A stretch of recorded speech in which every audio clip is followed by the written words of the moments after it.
అనకాపల్లి జిల్లా కోటవరోట్ల మండలం కైలాసపట్నం అనాథాశ్రమంకు చెందిన హాస్టల్లో కలుషిత ఆహారం తిని ముగ్గురు గిరిజన విద్యార్థులు మృతి చెందారు.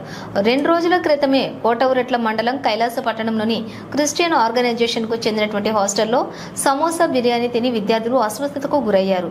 అయితే సోమవారం విశాఖ కేజీహెచ్లో చికిత్స పొందుతున్న ముగ్గురు విద్యార్థులు మృతి చెందారు. అయితే మృతి చెందినటువంటి విద్యార్థులను జాషువా, భవానీ, శ్రద్ధగా గుర్తించారు. మిగతా 17 మంది విద్యార్థులకు విశాఖ కేజీహెచ్లో చికిత్స పొందుతున్నారు. విద్యార్థుల మృతి పట్ల ఏపీ సీఎం చంద్రబాబు దిగ్భ్రాంతి వ్యక్తం చేశారు. చికిత్స పొందుతున్న విద్యార్థులను పరామర్శించిన హోంమంత్రి అనిత. అయితే మృతుల కుటుంబాలకు ప్రభుత్వం 10 లక్షల ఎక్స్ గ్రేషియా ప్రకటించింది. మిగతా విద్యార్థులకు మెరుగైన వైద్యం అందించాలని అధికారులను సీఎం చంద్రబాబు ఆదేశించారు.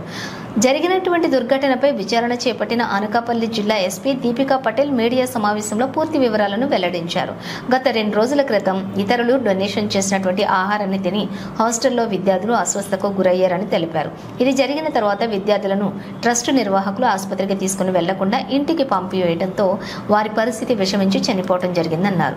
చనిపోయిన విద్యార్థులు అల్లూరు జిల్లాకు చెందిన వారని తెలిపారు. ట్రస్ట్ నిర్వహణలోని లోపాలను గుర్తించామన్నారు. హాస్టల్లో మొత్తం 92 మంది విద్యార్థులు ఉండగా వారిలో 6 విద్యార్థులు సెలవుల్లో ఉన్నారని అన్నారు. మిగతా 86 మంది విద్యార్థులు ఈ కలుషిత ఆహారాన్ని తినడం జరిగిందన్నారు. అనధికారికంగా నిర్వహిస్తున్న హాస్టల్ను సీజ్ చేస్తామన్నారు. అలాగే హాస్టల్ నిర్వహిస్తున్నటువంటి కృష్ణను అరెస్ట్ చేసినట్లు తెలిపారు. అతనిపై హత్య నేరంతో పాటుగా పలు సెక్షన్ల కింద కేసులు కూడా నమోదు చేశామన్నారు. చాలా ట్రాజిక్ ఈవెంట్ రిపోర్ట్ అయింది. ఫస్ట్ మనకి వచ్చిన న్యూస్ ఏంటంటే ఏఎస్ఆర్ జిల్లాలో 2 చిన్నపిల్లలు చింతపల్లి మండలంలో చనిపోయారని, వాళ్ళు కోటవరట్ల మండలం అనకాపల్లి జిల్లాలో ఒక హాస్టల్లో ఉండేవాళ్ళు. అక్కడ ఫుడ్ పాయిజనింగ్ జరిగిన వల్ల చనిపోయారని ప్రిలిమినరీగా మనకి వచ్చిన ఇన్ఫర్మేషన్.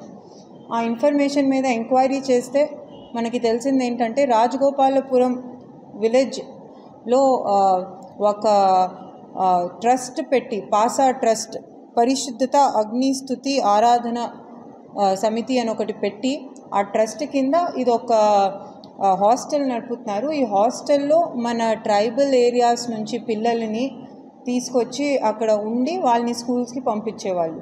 ఇలాంటి 86 పిల్లలు మన ఈ హాస్టల్లో ఉండేవాళ్ళు.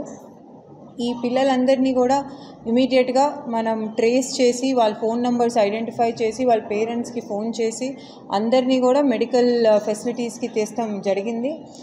ఇప్పుడు ఇట్లాంటి ఎఫర్ట్ చేసిన తర్వాత ఇప్పుడు ఈ టైంకి మనకి సుమారు 35 పిల్లలు ఇప్పుడు హాస్పిటల్లో ఉన్నారు. అందరికీ కూడా మంచి చికిత్స పొందుతుంది. అండ్ తర్వాత 3 పిల్లలు వి లాస్ట్ ట్రాజికలీ. 2 పిల్లలు చింతపల్లి మండలంలో, ఒక child from Koyyuru mandal have lost their life. ఇది జరిగింది ఎట్లా అంటే సాటర్డే ఈ పిల్లలందరికీ కూడా డొనేషన్లో ఇచ్చిన ఫుడ్ ఏదైతే మార్నింగ్ అరౌండ్ 9 o'clock కుక్ చేశారో ఆ ఫుడ్ ఆఫ్టర్నూన్ లంచ్ టైంకి మిగిలిపోయిన ఫుడ్ వాళ్ళకి డొనేషన్లో ఇచ్చారు. ఆ ఫుడ్ నుంచి ఆ పిల్లలకి రాత్రి డిన్నర్లో పెట్టారు. ఆ ఫుడ్లో కొంచెం డికే ఆర్ కంటామినేటెడ్ ఫుడ్ తినటం వల్ల ఈ పిల్లలకి ఫుడ్ పాయిజనింగ్ జరుగుతుంది అని మనం ప్రిలిమినరీగా అనుకుంటున్నాము. ఆ పిల్లలు నెక్స్ట్ డే మార్నింగ్కి వాళ్ళకి వామిటింగ్స్ అలాంటి ప్రాబ్లమ్స్ మొదలైనవి. దాని తర్వాత ఆ పిల్లలకి చికిత్స ఇప్పించకుండా వాళ్ళని వాళ్ళ పేరెంట్స్ని పిలిపించేసి వాళ్ళ విలేజెస్కి ఏ అయితే ఏజెన్సీ ఏరియాలో ఉన్న విలేజెస్ ఉన్నాయో అక్కడికి పంపించేశారు. సో దానివల్ల ఆ పిల్లల సిచ్యువేషన్ ఇంత సీరియస్ అయిపోయి ఇలాంటి పరిస్థితి వచ్చింది. సో ఇలా చేసినందుకు ఎవరైతే ఆ ట్రస్ట్ నడిపే అతను కిరణ్ కుమార్ అనే అతను ఉన్నారో అతని మీద మనం culpable homicide not amounting to murder అంటే 304 Part 2 పాత ఐపీసీలో ఇప్పుడు 105 BNS సెక్షన్లో కేసు నమోదు చేసి అతన్ని అరెస్ట్ చేశాము. ఆల్రెడీ అతను అరెస్ట్ చేస్తాం జరిగింది.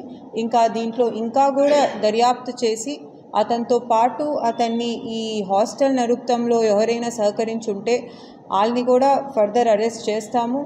అండ్ మిగతా అన్ని విషయాలు కూడా అసలు ఈ హాస్టల్ ఎట్లా నడిపారు, ఆ ట్రస్ట్ ప్రాపర్ రిజిస్టర్డ్ ఉందా లేదా అన్నీ కూడా మేము వెరిఫై చేస్తున్నాము. వచ్చే రోజుల్లో అతనికి శిక్ష పడేలాగా గట్టిగా ఇన్వెస్టిగేషన్ చేసి తొందరలోనే ఛార్జ్షీట్ కూడా ఫైల్ చేస్తాం.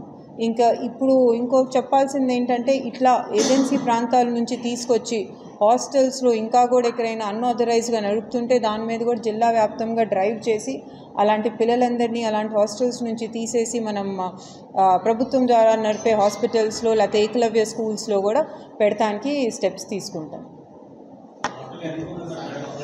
86 పిల్లలండి. అంటే వాళ్ళకి ఎన్రోల్డ్ పిల్లలు 92 ఉన్నారు.